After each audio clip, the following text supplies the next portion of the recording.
bonjour et bienvenue. Prenez une boisson et installez-vous. Ça va mon chat.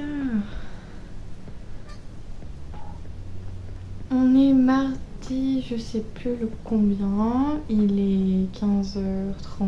Je suis un petit peu déboussolée là aujourd'hui parce que je me suis levée très tard vu que j'ai pas mal joué aux jeux vidéo hier. J'ai fait une grosse journée jeux vidéo hier. Grosse après-midi plutôt parce que le matin j'ai quand même fait le ménage. J'ai eu un week-end un peu difficile parce que toute seule sur mon poste alors que d'habitude on est deux. Donc faire le travail de deux c'est très épuisant. Alors certes j'ai la chance entre guillemets, enfin la chance, je sais pas si on appelle ça une chance parce que du coup la conséquence c'est que je n'ai pas beaucoup d'argent derrière, mais bref c'est un choix de ma part de ne pas avoir beaucoup travaillé ce mois-ci. Donc je peux facilement me remettre de ce week-end un peu intense. Mais c'est vrai que faire le travail de deux, bah c'est pas... Non c'est pas viable. Mais bon bref, ça a été un week-end un peu épuisant, surtout le samedi en fait, puisque samedi matin je vais aller chercher ma moto. Et j'ai fait ma première sortie officielle. Elle était un petit peu chaotique au début, mais le temps de se mettre en jambes, etc. Et il faudra qu'on revoie 2-3 trucs avec mon papa. Mais ça se profile plutôt bien et je suis très contente. Je suis même contente d'avoir changé de modèle de moto. Parce qu'à la base je voulais reprendre le même modèle que sur laquelle j'avais appris. La TM Duke que j'ai prise, elle a plus de pêche donc c'est plus agréable à conduire. Samedi a été surtout très intense. Dimanche j'ai dormi jusqu'à 9-10 heures. J'ai fini Tomb Raider le premier à 100%, enfin quasiment parce qu'il me manque les succès, mais c'est des succès, enfin il y en a que je peux pas faire puisque le mode en ligne n'existe plus, mais bon c'est pas grave. Dans la foulée j'ai acheté le 2 et le 3. Donc le 2 je l'ai commencé le soir en rentrant du travail. Franchement très surprise de l'évolution du gameplay puisque ouais le premier est très couloir, il y a des QTE et tout, il y a quelques collectables, des documents etc. Mais ça reste assez similaire. On a un arbre de compétences à remplir mais il n'y en a pas beaucoup je trouve. Certaines armes comment dire, on a grosso modo 4 armes à faire évoluer. Et la différence du coup avec le deuxième, c'est qu'on a beaucoup plus de choix d'armes. Alors au début ça me posait un petit peu souci parce que je sais pas lesquelles choisir, quelles armes avec lesquelles je suis plus à l'aise, etc. Mais au final c'est pas plus mal quand tu sais pas trop sur quoi prendre. Et puis si toi par exemple tu n'es pas du tout à l'aise avec les fusils à pompe ou les armes de poing, etc. Ça permet de changer. Pour le coup je suis assez à l'aise avec l'équipement de base à voir au fil des évolutions. Tu as les soins qui sont en plus qui n'étaient pas dans le premier opus. Alors du coup les soins sont tu les utilises que quand t'es en combat. Bon après ça dépend de ton mode de jeu. Parce que du coup là pour le coup je me suis mis en normal et pas en facile. Et c'est vrai que plus tu augmentes en difficulté, plus tes soins sont... Enfin tu peux les utiliser que dans certains contextes par rapport à d'autres modes de difficulté. Enfin bref. Donc c'est vachement modulable. Je suis à 14 heures de jeu et j'ai fait 30% du jeu. Contrairement au fait qu'en 20 heures j'avais terminé le premier. Donc pour vous dire un petit peu l'espérance de vie du jeu.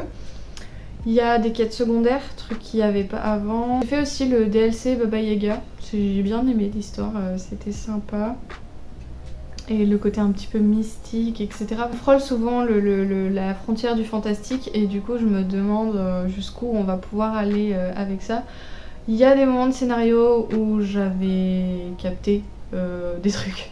Mais bon vas-y, ça tient debout, ça reste correct, donc bon. C'est ce qui est important. Très surprise, j'ai un peu plus de mal à accrocher à l'histoire du deuxième par rapport au premier. Je pense que en fait la quête de l'immortalité est un truc qui m'intéresse. Enfin, ça m'a jamais vraiment fascinée. Du coup, je pense que c'est plus pour ça que j'ai du mal à accrocher à l'histoire. Mais le reste du jeu fait que ça reste intéressant. Un passage qui est en Syrie et j'ai pas pu y retourner parce qu'il me manque une relique. Donc j'espère qu'à la fin du jeu je pourrai y retourner. Non, on est en Sibérie et c'est franchement sympa. On a des tenues un peu différentes, etc. avec des bonus. Alors du coup, comme j'ai pris sur Instant Gaming les jeux, J'ai eu tous les DLC avec. Alors je les ai pas eu pour excessivement cher, hein, vraiment j'ai eu les 2 jeux pour 12 € donc en vrai ça va. J'ai plein de trucs en plus, alors est-ce que c'est bien ou pas de faire avec ces options là le jeu? Bon, je sais pas. J'essaie de me faire des pas plus des plus petites sessions que là ma grosse session de je sais pas combien d'heures j'ai joué hier. Mais grosso modo, j'ai attaqué vers 13h, 14h et j'ai fini à 2h du matin. Bon, entre temps, j'ai tendu des lessives, mais bon. Le programme du jour a été un peu le même qu'hier, dans le sens où je m'occupe toujours de ma maison. Mais aussi, j'ai décidé enfin d'attaquer une nouvelle lecture. Donc, je suis sur La Cité de Laiton de S.A. Chakraborty, je suis désolée du nom. Je change complètement de ce que j'ai l'habitude de lire parce que pour le coup, alors je sais pas si on est sur du fantasy ou du fantastique ou de l'urban fantasy parce que j'arrive pas à savoir, je connais plus trop tous ces genres là. Bref, donc c'est un roman qu'on a beaucoup entendu parler il y a 3-4 ans je dirais, il me semble que c'était pendant le confinement. Je l'ai acheté l'année dernière parce qu'il m'intriguait quand même, parce que c'est un roman que enfin, c'est vraiment un genre de roman, un genre d'histoire où je crois n'en avoir jamais lu. Parce qu'on est sur... Alors, on est sur de la... Alors, je sais pas si c'est de la fantasy, mais on est sur de l'oriental. Je n'en lis jamais. Enfin, je pense que la seule lecture fantasy orientale que j'ai lue, ça doit être L'âme du vent, que j'ai lu il y a pas longtemps. Donc là, on est au Caire, au XVIIIe siècle. Et donc... On a une femme un peu appelée la sorcière du village, entre guillemets, qui soigne des gens, qui extorque surtout des gens. Mais il y a un petit peu une frontière du mystique qui est un petit peu frôlée, etc. Avec une histoire de djinn, une histoire de surnaturel, un petit peu pouvoir, etc. Enfin bref. J'ai lu que le premier chapitre, mais j'aime plutôt bien ce qui s'y passe pour l'instant. L'écriture et la plume est assez fluide. On y est bien. On y est bien. Bon, je lis comme une tortue parce que du coup, je pense que vraiment ma déception de la 5e vague a eu un effet très très néfaste sur mon rythme de lecture et mes envies littéraires. Donc là, le fait que je lise en lecture commune avec Camille, ça va peut-être un petit peu plus me booster. En tout cas, j'avais pas pris le temps de lire la première partie hier, mais grosso modo, je sais pas si vous allez voir, mais j'ai une centaine de pages à lire pour aujourd'hui. On va voir si je vais au bout. J'avais beaucoup entendu parler de ce premier tome, mais alors absolument pas de la suite, donc à voir si la suite va me tenter ou pas à la fin de ce premier. On verra où cette semaine me mène, parce que du coup je travaille pas de la semaine pour l'instant, parce que je me dis à tout moment le travail m'appelle. On va continuer dans ce mood un peu vacancier jusqu'à fin décembre, même si je pense que je vais travailler un peu plus ces prochains mois. Mais c'est vrai que ça me fait toujours étrange pour celles et ceux qui travaillent et qui du coup ont l'habitude de ce rythme-là de... quand je vais bosser, je rentre chez moi, après je peux faire ce que je veux. Ça me perturbe encore énormément parce que j'essaye de faire un maximum de trucs dans la maison un petit peu tous les jours, mais pas trop non plus pour pas ne faire que ça. C'est vrai que quand je me pose devant le PC, devant un livre, etc., je me dis mais j'ai des trucs à faire. Et en fait non, pas spécialement. Enfin, on a toujours des trucs à faire dans la maison, mais là c'est plus... tu penses... Enfin, t'es en vacances. Enfin, ouais, t'es en congé quoi, donc profite.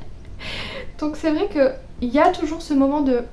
Mais j'ai des trucs à faire et en fait non. Mais après je profite et j'arrive à profiter. C'est vrai que la journée d'hier est passée assez vite vu que j'ai beaucoup joué. Mais j'ai quand même... Enfin, j'ai bien avancé sans bien avancer parce que je suis qu'à 30% du jeu. Hier soir, du coup j'ai attaqué hier, j'étais à 10%, là je suis à 37%. Donc voilà, sachant que j'ai fait un DLC. Bon, j'ai pas récupéré tous les documents parce qu'il y a un document qui est assez complexe à récupérer. Et il y en a un autre, il me manque le grappin. Oh d'ailleurs, hier j'étais super contente. Parce qu'il y a 2 trucs que je voulais. C'était le fusil à pompe et les flèches incendiaires. Enfin surtout les flèches incendiaires. Et quand je les ai eues, j'ai poussé un cri de joie. C'est ce fameux... J'adore ces jeux où tu sais que tu vas avoir besoin d'un certain élément. Et du coup tu galères jusqu'à ce que tu l'obtiennes, et quand tu l'obtiens c'est une libération sans précédent, et après tu savoures encore plus le jeu. À côté de ça, je continue de regarder les let's play sur les Resident Evil, ou Resident Evil, appelez ça comme vous voulez, j'aime bien faire du franglais. Le 3 je l'avais déjà regardé, le 4 j'ai l'impression de ne pas l'avoir vu. Mais le problème c'est qu'il me fait penser à R8. Alors je sais pas si c'est pour ça qu'il y a beaucoup de gens qui n'avaient pas aimé le Resident Evil Village. Des trucs qui me font penser à des trucs que j'ai déjà vus, mais je suis presque sûre de ne pas avoir vu le 4. Enfin de ne pas avoir fait le 4. Et j'arrive pas encore à faire le lien avec le RE1, RE2 et RE3 parce que les 3 premiers, tu vois les liens un peu entre chaque. Ce qui n'est pas pour l'instant le cas du 4.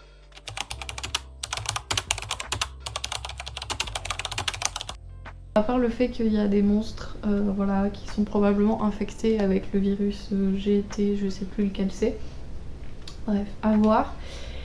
Et il y a un personnage qui revient. Je comprends pas.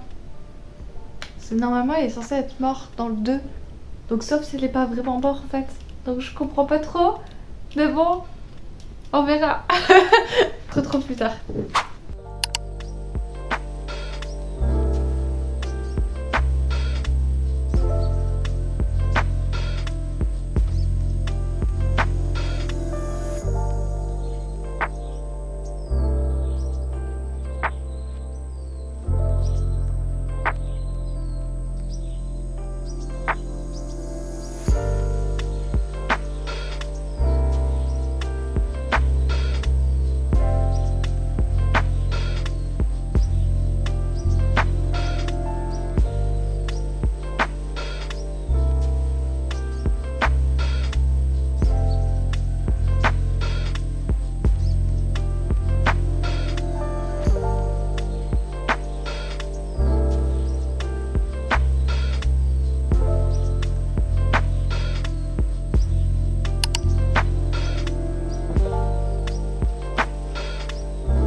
On est déjà samedi, je me suis un peu, comme la semaine dernière, laissée porter par cette semaine, j'avais pas trop ce besoin de filmer.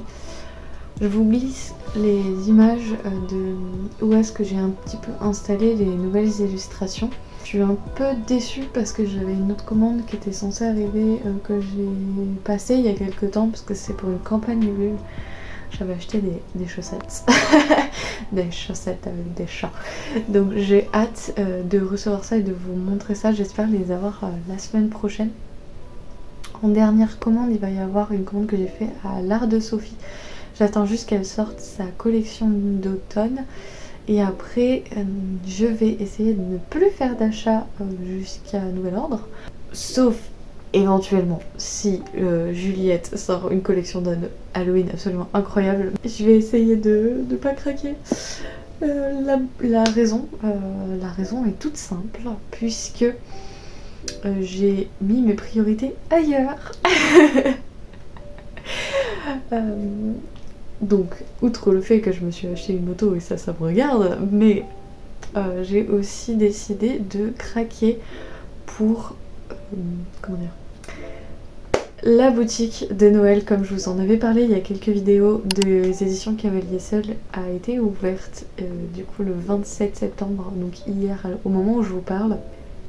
Et pour le coup, il se pourrait que j'ai acheté plein de trucs, donc je vous montrerai ça à Noël, parce que probablement, pourquoi tu t'es mis à prise, probablement que je vais ouvrir les colis à Noël, parce que normalement c'est un cadeau de Noël, alors de moi à moi, mais pas forcément, c'est à dire que c'est un truc que j'avais très envie d'avoir, mais je ne sais pas si mon conjoint ou pas va participer, de sorte à que en gros il m'achète pas de cadeau de Noël et qu'on parte plutôt sur ça, parce que du coup je me suis pris 2 figurines peintes à la main par Monsieur Federico lui-même. Incroyable, n'est-ce pas? Donc du coup j'ai pris la Valkyrie comme prévu, mais entre temps il a sorti le loup qui va avec cette douce Valkyrie. Je suis censée faire comment? Voilà. Et puis après, dans l'irraisonnabilité, ce mot n'existe pas, que je possède, j'ai décidé de me prendre les versions collector illustrées, parce que j'ai très envie de redécouvrir en entier la saga des chroniques du Ragnarok, mais d'une autre manière, un peu plus concentrée, et je me dis peut-être qu'avec des images, je vais me faire un peu plus happer par tout ça. Bref, et puis j'avais envie juste des éditions collector que je regrettais de ne pas avoir. J'ai pas pris celle de Lululand parce que j'ai déjà 2 éditions de Lululand. Je me dis bon, ça suffit quand même. Bref, et un petit marque-page en bois que je vous montrerai tout ça du coup au mois de décembre. Mais voilà, avec toutes ces folies financières, je vais donc me calmer. C'était pas prévu au programme que j'achète des livres, et c'est encore moins prévu au programme avec tout ça, même si j'ai toujours la commande à Momi Manga à aller chercher. Donc je me souviens, alors gros trou de mémoire, c'est quand même vachement important, mais je me souviens plus si j'avais payé avant ou s'il faudrait que je paye à ce moment là, mais je pense que j'avais payé avant, mais je suis plus sûre, donc bon, bref. Donc voilà, donc probablement va y avoir des frais supplémentaires au niveau des livres, mais en tout cas voilà, faut que je calme la carte bleue avant que le banquier m'appelle pour me dire qu'il y a un petit problème. Qu'il est pas trop beau, genre j'ai un pote qui m'a récupéré un t-shirt exclusivité Burger King One Piece que j'avais pas réussi à avoir, donc je suis très contente, je suis une femme heureuse. Voilà pour les folies financières que je vais vraiment essayer de calmer, mais il y a plein de trucs c'était prévu, genre par exemple la commande que je vais passer chez l'art de Sophie, c'est surtout des cotons démaquillants, parce qu'en fait ça prend énormément en retard sur le linge, parce que ça arrive de plus en plus fréquemment, et bah du coup je n'ai plus de coton démaquillant pour me démaquiller, parce que je n'en ai vraiment, enfin j'ai vraiment que cela, j'ai pas du tout de jetable, parce que j'en vois pas l'utilité, en sachant que j'ai un sacré stock de réutilisables, et que je mets pas de vernis à ongles, donc je n'ai pas à enlever mon vernis, et au pire j'ai du sopalin. Voilà, bref, est arrivé 2-3 fois où j'étais un petit peu en rade, donc je me suis dit je vais prendre les dents, j'en prendre un peu plus. J'ai aussi une autre pochette à lunettes, parce que j'ai celle que j'ai actuellement, faut que je la lave, mais le problème c'est que si je la lave, j'ai pas d'endroit où ranger mes lunettes, donc voilà, donc comment je vais tourner avec 2, et puis ça sera déjà un peu plus sympa, donc bref, et après voir ce qu'elle va sortir en collection automnale, parce que bon, c'est peu étonnant, mais j'adore l'automne, et tout ce qui est produit dérivé de l'automne, je suis un gros pigeon, je sais pas si vous êtes comme moi. Le seul truc que je n'ai pas réussi à trouver, c'est une tasse en forme de citrouille. J'ai terminé Tomb Raider, le 2e opus, enfin presque terminé, puisqu'il me reste tout ce qui est collectable et quête secondaire. Mais en tout cas je suis à 87%, j'ai rush la fin du jeu. Des nouveautés au niveau gameplay qui étaient assez intéressantes, un peu moins de QTE j'ai trouvé. Je suis un peu fanat des QTE, du coup j'étais un peu triste. Mais bon bref, c'est pas grave. J'aime beaucoup, c'est qu'on alterne vraiment entre phase de combat, phase de couloir à base de... Enfin, on gravit des monts et tout, enfin bref. Et après on alterne aussi avec des quêtes secondaires et de l'exploration du monde. Je dirais pas que c'est un open world, mais disons qu'on a des petits trucs qui font que t'as l'impression de pouvoir voguer à ta guise en fait dans ces montagnes et de voyager auprès d'un peuple que tu découvres, et je trouve ça hyper... Enfin, on reste sur le même genre avec les documents que t'as à retrouver, etc. Mais je trouve que c'était un tout petit peu mieux construit pour comprendre, historiquement parlant, qu'est-ce qui s'est passé, etc. Plein de choses j'ai préféré le premier, mais pour plein d'autres choses j'ai préféré le deuxième. Donc à voir si le troisième saura me conquérir jusqu'au bout. En tout cas c'était super, je vais essayer de terminer à 100% le jeu. Je ne sais pas quand, parce que bon, je prévois plus rien, parce qu'en fait à chaque fois je fais jamais ce que j'ai prévu. Donc bon. Donc voilà, je me laisse porter comme toujours.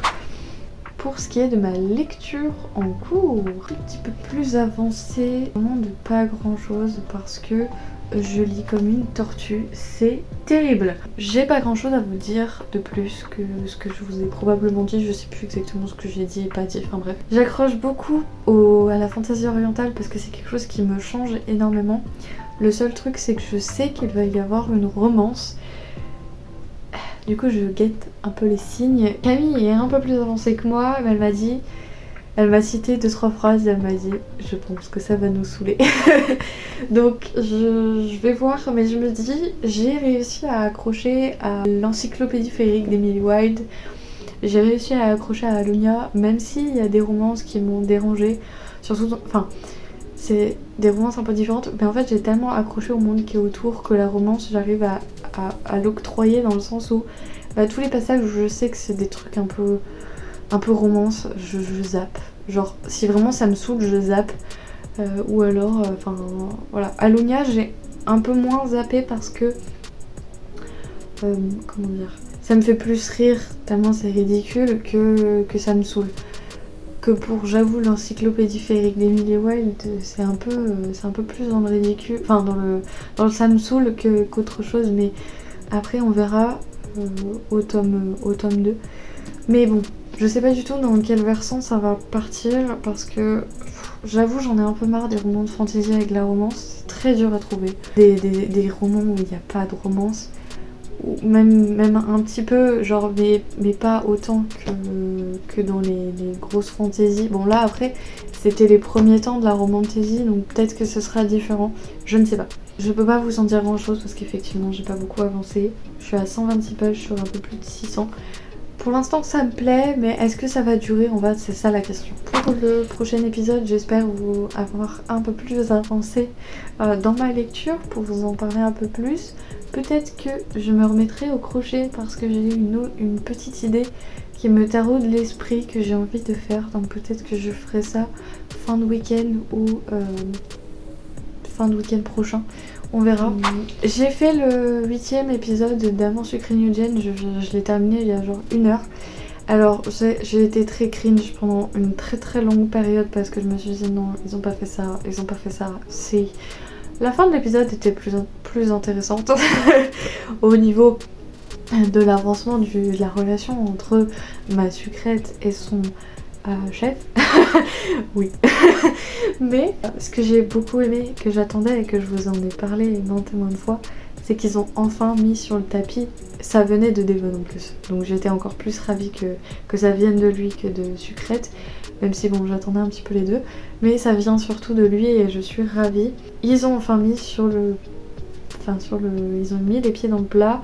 Il a enfin dit, mais tu sais, je suis quand même ton patron, mon Dieu merci, enfin. Et ça a été accueilli un peu, enfin le moment était un peu, enfin était dans le flirt, était dans le mignon, donc, et dans un peu plus, j'avoue, parce qu'il y avait...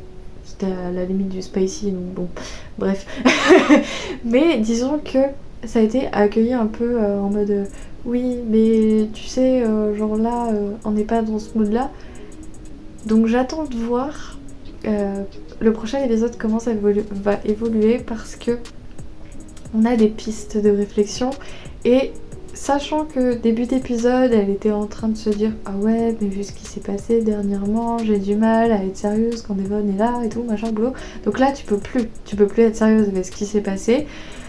Il s'est pas passé grand chose mais imaginez bain de minuit dans une piscine, je vous dis pas plus. Bref. Du coup genre tu peux pas être sérieux après tout ça, genre vraiment pas. Du coup j'ai hâte de savoir ce qui va se passer et j'espère qu'ils vont arrêter avec les épisodes cringe parce que ça fait déjà le deuxième. Bon, même si le premier, selon la route que tu fais, tu vis pas la même chose et je pense que si tu fais la route Amanda de l'épisode 8, tu vis vraiment pas les mêmes choses. Mais là c'était... En fait, je comprenais le délire, mais comme on n'a pas eu beaucoup de vrais moments... Enfin, disons que ça fait que 8 épisodes, tu vois, et du coup j'ai du mal à rentrer dans le délire, etc. etc. Du coup, j'ai compris le truc, sachant que ça fait 10 ans qu'ils se connaissent tous un peu, voilà. Donc je savais que la chute, mais c'est vrai que quand tu es toi, sucrète, que tu débarques dans ce truc-là, si t'as pas un minimum le délire, je pense que t'as du mal à accrocher et enfin c'est un peu ce que j'ai ressenti. Mais bref, qu'est-ce que je ne ferais pas pour pécho des bonnes. Je vous dis, je ne veux pas de romance et 30 secondes après je vous raconte mes aventures avec le patron dans un jeu. Ça n'a aucun sens. Écoutez, c'est ma chaîne, je fais ce que je veux. Je suis ravie, je commence enfin à mettre un petit peu de décoration automnale chez moi. Je n'ai toujours pas raccroché mes rideaux dans le salon. Pas d'excuses. J'aime bien ce mood, je vous filme des petits plans et je parle pas trop parce que j'ai moins cette envie de parler. J'ai quand même envie de vous montrer des trucs mais j'ai moins cette envie de parler. Bref. N'hésitez pas à me raconter comment s'est passée votre semaine, si vous avez des réactions à faire par rapport à tout ce que je vous ai dit et montré. Vos projets créatifs, où est-ce qu'ils en sont? Où est-ce que vous en êtes au niveau lecture? Bref, n'hésitez pas à interagir avec absolument tout ce que j'ai pu vous montrer. Pareil au niveau décoration automne, est-ce que vous êtes dans ce mood là ou pas? Moi je sais juste que j'ai très peur de Noël. Genre là j'essaye de profiter de mon automne à fond parce que je sais que Mariah Carey va revenir dans Drôle les morts et ça me fait très très peur, surtout le 1er novembre. Même si au 1er novembre, moi dans ma tête je serai encore en automne jusqu'au 30 novembre. Donc bref. Mais après j'ai déjà un projet pour cet hiver puisque je vais me racheter les Chroniques du Ragnarok. Donc, parce que les chroniques, enfin celles que mes éditions que j'ai ne sont pas chez moi puisque je les ai prêtées à Camille. Je vais à Noël avoir de nouveau les Chroniques du Ragnarok. Je pense que je vais me faire une petite relecture en janvier. Pas piquer des hannetons. Et ça va me faire du bien. En plus, je vais attaquer l'école étonnante. Je pense que je vais avoir besoin d'un truc qui va me ressourcer dans cette folie qui m'attend, que je ne sais pas à quoi m'attendre. J'ai un truc un peu hivernal, un petit peu cocon, voilà. Si, j'ai refait un peu de moto avec mon papa, c'était super. J'ai pris un peu plus confiance en moi. Je sens qu'il faut que je fasse encore quelques bornes, mais grosso modo, je prends de plus en plus d'aisance, donc du coup je suis plutôt contente et j'aimerais en prendre un maximum avant l'hiver, je vous en ai déjà parlé. Et en tout cas c'est en bonne voie, donc j'espère après pouvoir ressortir Lara au printemps et faire de belles aventures. Parce que oui, j'ai décidé d'appeler ma moto comme Lara Croft. Bref, sur ces belles paroles, j'espère que vous avez passé un bon moment. Je vous dis à la semaine prochaine, je vous fais plein de gros bisous et surtout, prenez soin.